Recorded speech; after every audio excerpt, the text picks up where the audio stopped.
go back to South Carolina, go back to Georgia, go back to Louisiana, go back to the slums and ghettos of our northern cities, knowing that somehow this situation can and will be changed. Let us not wallow in the valley of despair. I say to you today, my friend,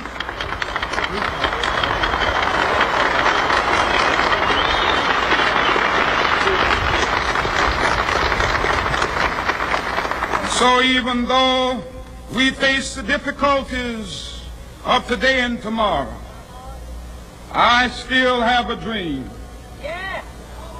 It is a dream deeply rooted in the American dream.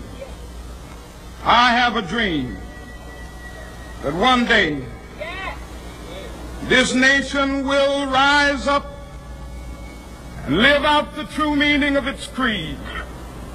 We hold these truths to be self-evident, that all men are created equal.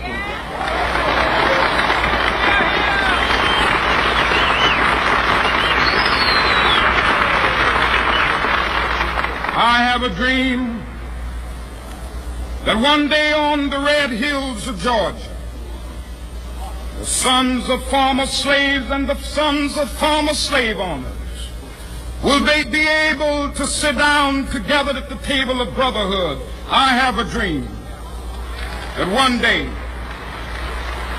even the state of Mississippi, a state sweltering with the heat of injustice, sweltering with the heat of oppression, will be transformed into an oasis of freedom and justice. I have a dream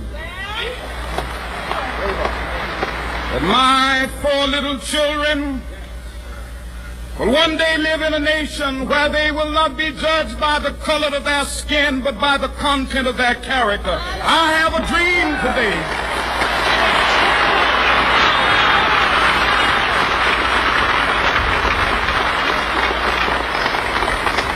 I have a dream that one day down in Alabama, with its vicious racists, with its governor having his lips dripping with the words of interposition and nullification, one day right there in Alabama, little black boys and black girls will be able to join hands with little white boys and white girls as sisters and brothers. I have a dream today.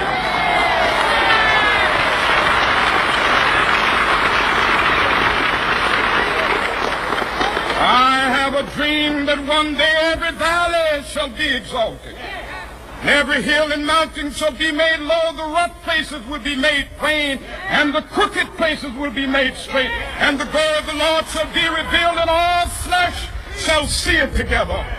This is our hope. This is the faith that I go back to the South with. With this faith, we will be able to hew out of the mountain of despair a stone of hope. With this faith, we will be able to transform the jangling discords of our nation into a beautiful symphony of brotherhood.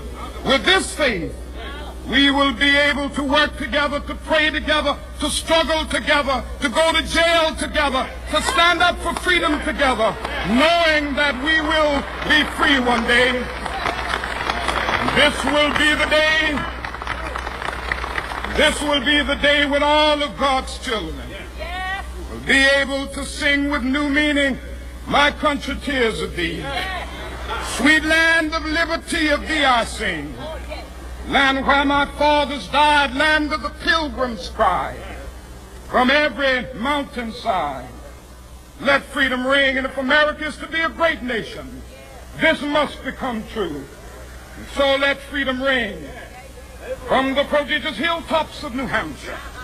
Let freedom ring from the mighty mountains of New York. Let freedom ring from the heightening Alleghanies of Pennsylvania. Let freedom ring from the snow-capped Rockies of Colorado. Let freedom ring from the curvaceous slopes of California.